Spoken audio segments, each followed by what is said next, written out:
It's time to execute Spirit Evolution. Let's turn the DigiDestined from Digimon Frontier into gym leaders.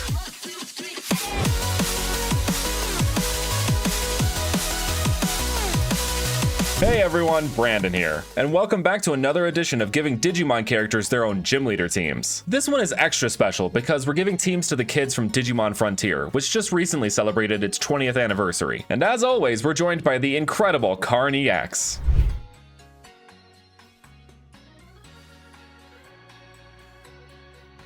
You okay there, Karn? Oh, sorry, I thought you were gonna teleport me again. What?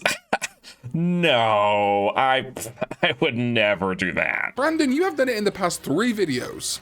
Okay, well, I didn't do it this time, so let's get started. So before we begin on the teams, I need to clarify a few things first. Unlike previous seasons, there are only 6 DigiDestined in this season of Digimon, and there really isn't a good way to stretch it to make 8 gym leaders like in previous videos. So we will only have the 6 kids as gym leaders. Also, we will only be giving each of the kids a team of 3, with each kid only having a human spirit, a beast spirit, and a fusion spirit. Frontier did a lot differently, so we're having to accommodate that here. Also, don't forget to head to Karn's channel where we'll be doing the inverse of this and giving the Sinnoh gym leaders their own Digimon partners. And one final thing, there is only 1 week left to enter my Nintendo eShop gift card giveaway from my Fossils of Every Type video. To enter, download Jurassic World Alive using my link in the description. Get to level 5, screenshot it, and then post it to Twitter or Instagram with me tagged. Again, this giveaway is limited to the US only. Make sure to get your entry in soon before time runs out. Anyway, on to the video. Starting us off is the gogglehead of this season, Takuya. As the representative of the legendary warrior of fire, he would of course be a fire-type gym leader, and kicking off his team would be Arcanine. Its fur kind of matches up with Agunimon's hair, and it is a literal fire beast, so also works as a reference to the beast spirit of fire, Ritramon. Next would be Cinderace. It is a soccer player just like Takuya and other goggleheads. Digimon just seems to really like making DigiDestined soccer players, or as we call it correctly, football players. Fight, fight, fight, fight. But Cinderace also works as a reference to Agunimon's kick and fire projectile moves. And finally, his ace would be Blaziken, a great visual match to Aldamon and Agunimon, and as Blaze Kick is Blaziken's signature move, that's a nice reference to Agunimon's Pyro Tornado and Salamander Kick. Next up is the lone wolf of the crew, Koji. Though he represents the legendary warrior of light, the fairy type really doesn't fit his vibe or the vibe of his spirit evolutions. So Karn and I agreed that the steel type would fit him best. So to start his team, he would have Berserker. I know this is a cat and not a dog, but this is more of a reference to Lobomon's rookie form, Strabimon. Berserker's Viking inspiration actually also ties into the Garurumon family, as Garurumon's name is partly inspired by the Nordic creature Garmr or Garm, a beastly dog or wolf that guards the underworld. So we have a solid Nordic connection there. This also ties in nicely with his brother Koichi's corrupted beast form of Velgramon, which also gets its name from a Nordic beast. The Hraesvelgr. I hope I said that right. Next, Koji would have Bisharp. The multiple blades across Bisharp's design match up well with the blades of Beowulfmon and Kendo Garurumon. Also, Kendo is a Japanese martial art originating from Kenjutsu, which is a form of swordsmanship used by samurai, which ties in well to Bisharp's partial samurai armor inspiration. I also think him having a dark type on his team is a nice reference to his brother Koichi, representing the legendary warrior of darkness. Koji's ace would of course be Lucario. There is just no better match up to Lobomon, a humanoid wolf Pokemon and a humanoid wolf Digimon. It just makes sense. There is also a case to be made about Lucario's ability to read auras and having Aura Sphere as a signature move being tied in with Lobomon being the human spirit of light, radiating an aura and light and shining and all that stuff. After Koji, we have my avatar in Digimon Frontier, JP. Big guys who like bugs stay winning in Digimon is all I'm saying.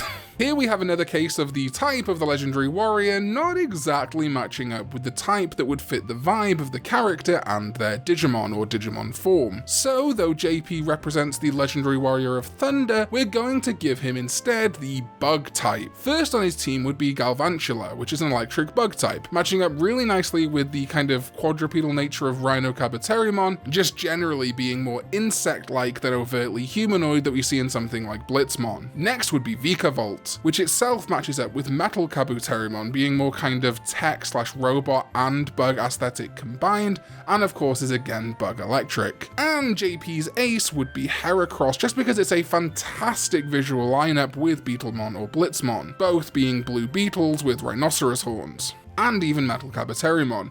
Also, Mega Heracross shares somewhat of a resemblance to Rhino Kabuterimon, given that they are also based on rhino beetles. Next is the crybaby turned icy hero, Tommy. And as the icy hero, he would of course have the ice type. To begin his team, he would have Beartic. A polar bear is the basis of Chalkmon, aka Kumamon for those who watch the dub. Beartic's more intimidating presence while having evolved from the adorable Cubchoo works as a nice homage to the slide evolution of Chalkmon to Korikakumon. After Beartic, Tommy would have Ice Cube.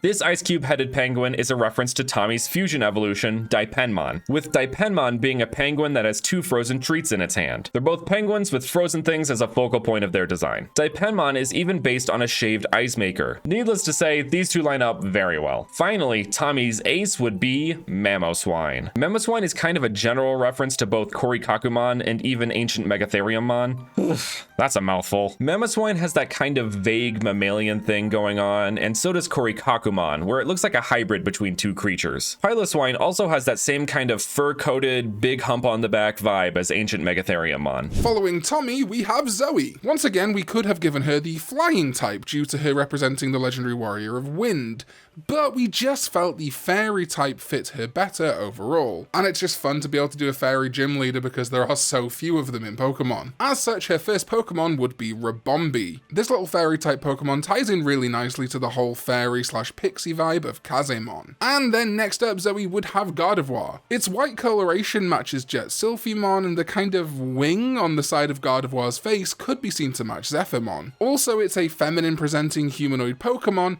just like Zephyrmon, Kazemon, and Jet Sylphimon are all feminine humanoid Digimon. And lastly, her ace would be Togekiss. Its whole body sort of visually matches the plane on top of Jet Sylphimon's head, which by the way is something I didn't immediately notice about the design when I was younger, and now cannot unsee and find it hilarious that she just has a plane on her head. And in general, Togekiss looking more bird-like than Togepi and Togetic does match the Beast Spirit Zephyrmon's whole bird aesthetic. Last but not least is our redeemed legendary warrior of darkness, Koichi, and he would have the dark type.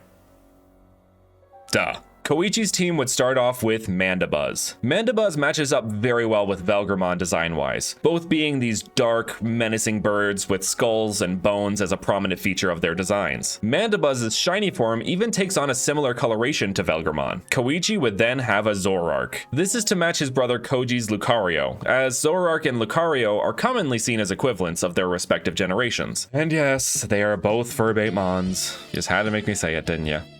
For shame. For shame! Zoroark also works as a reference to Loemon, with them both being anthropomorphic mammals. Zoroark even works as a Velgramon reference as well, with Velgramon being able to teleport people to other dimensions, and Zoroark having the ability to create different illusionary dimensions. Is that a stretch? I don't think that's too much of a stretch. Lastly, Koichi's ace would be Grimmsnarl. Duskmon and Grimmsnarl just have that same kind of vibe, you know? G-Max Grimmsnarl definitely gives off that same intimidating presence that Duskmon does. Grimmsnarl also shares a striking resemblance to the giant Grendel, which is from what tale? Beowulf. That's right, we got a Beowulfmon reference in there. Full circle. And those are the teams we picked for the DigiDestined from Digimon Frontier. Let us know what you think and if you would have done anything differently. If you enjoyed the video, make sure to hit that like button, subscribe, and hit that notification bell to keep up to date with future videos. And make sure to head over to my channel where we're going to be giving the Sinnoh Pokemon gym leaders their own Digimon partner evolution lines, with some Frontier spirits thrown in for fun. Thank you guys so much for watching, and with that, we will see you guys next time.